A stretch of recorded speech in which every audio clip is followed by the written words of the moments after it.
Existe um silêncio que é absolutamente aterrorizante.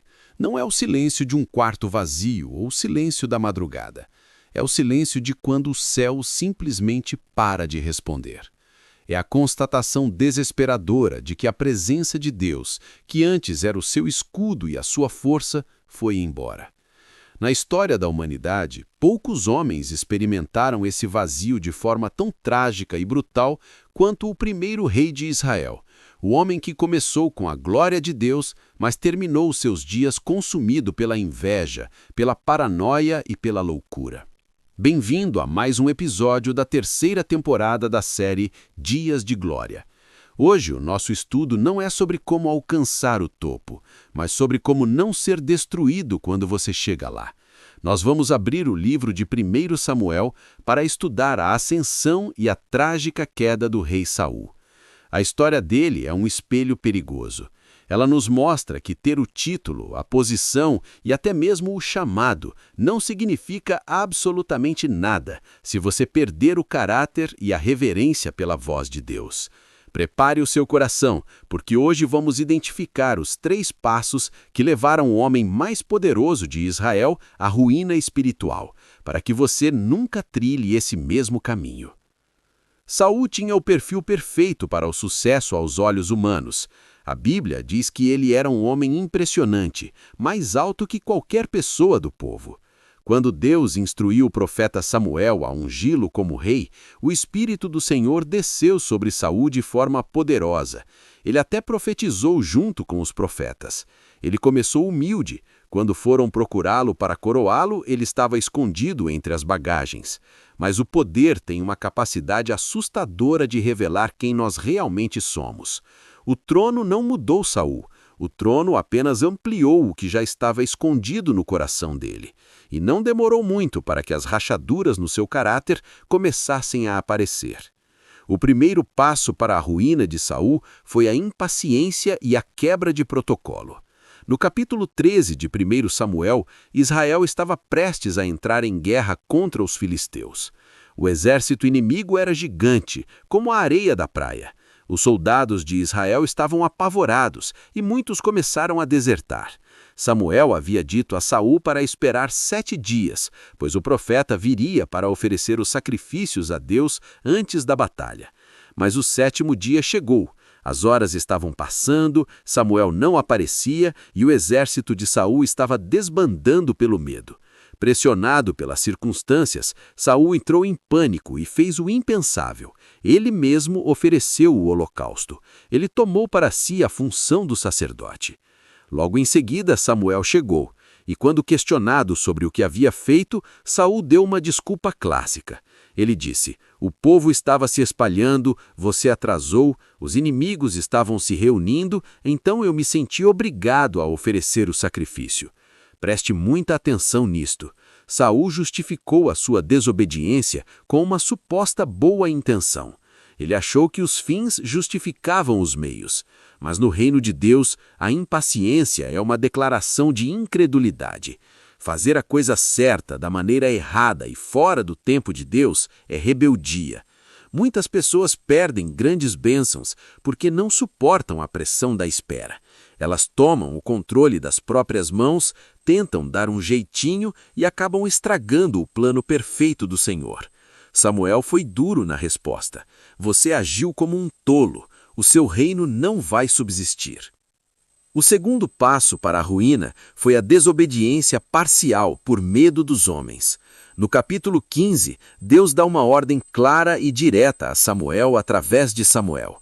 Vá e destrua totalmente os amalequitas. Não poupe nada nem ninguém, nem os animais. Era um juízo divino severo sobre uma nação perversa. Saul foi e venceu a guerra, mas em vez de cumprir a ordem completa, Saul capturou vivo o rei Agag e preservou o melhor das ovelhas, do gado e de tudo que era bom. Ele destruiu apenas o que não tinha valor. Quando Samuel o confrontou, Saul teve a ousadia de dizer: "Eu cumpri a palavra do Senhor." Samuel respondeu: "Então que balido de ovelhas é esse que eu estou ouvindo?" E mais uma vez, Saul terceirizou a culpa. Ele disse: "O povo poupou o melhor dos rebanhos para oferecer como sacrifício a teu Deus." Ele tentou disfarçar a sua ganância e a sua fraqueza de liderança com uma capa de espiritualidade. Ele cedeu à pressão da multidão porque queria ser popular, não obediente. É aqui que Samuel profere uma das frases mais impactantes da Bíblia.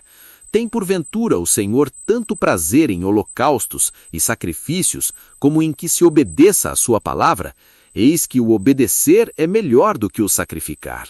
Obediência pela metade é desobediência inteira.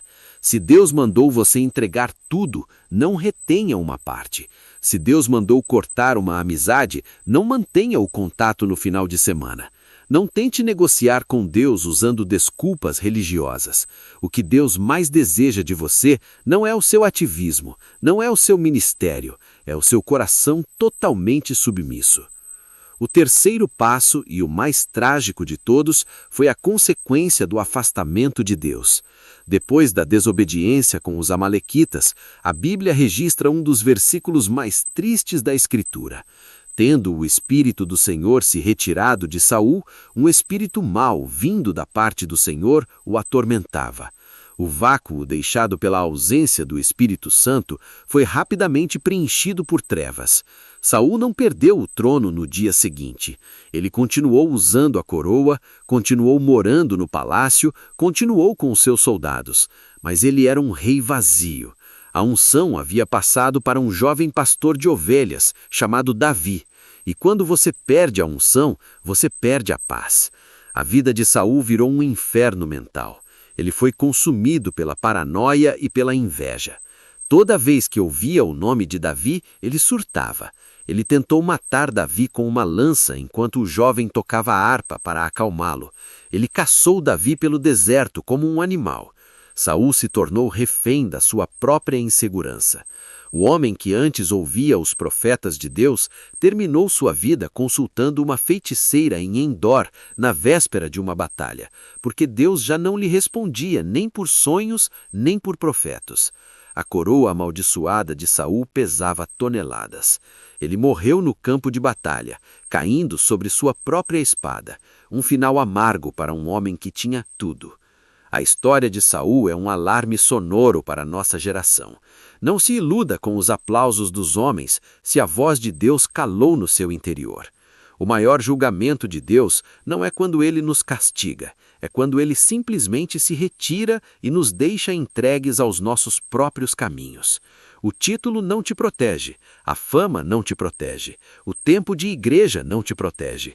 O que sustenta o seu chamado é o seu joelho no chão e a sua capacidade de dizer sim para a vontade de Deus, mesmo quando for difícil, mesmo quando ninguém estiver olhando.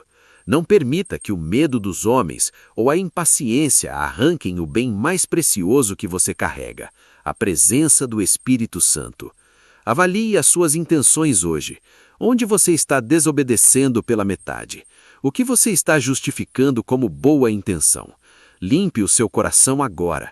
Volte para o lugar de obediência total. Se esta palavra tocou o seu espírito e você quer fazer um compromisso inegociável de proteger a sua unção e ser obediente à voz do Pai, deixe o seu like neste vídeo e declare com fé nos comentários como um pacto de restauração: Senhor, não retires de mim o teu espírito.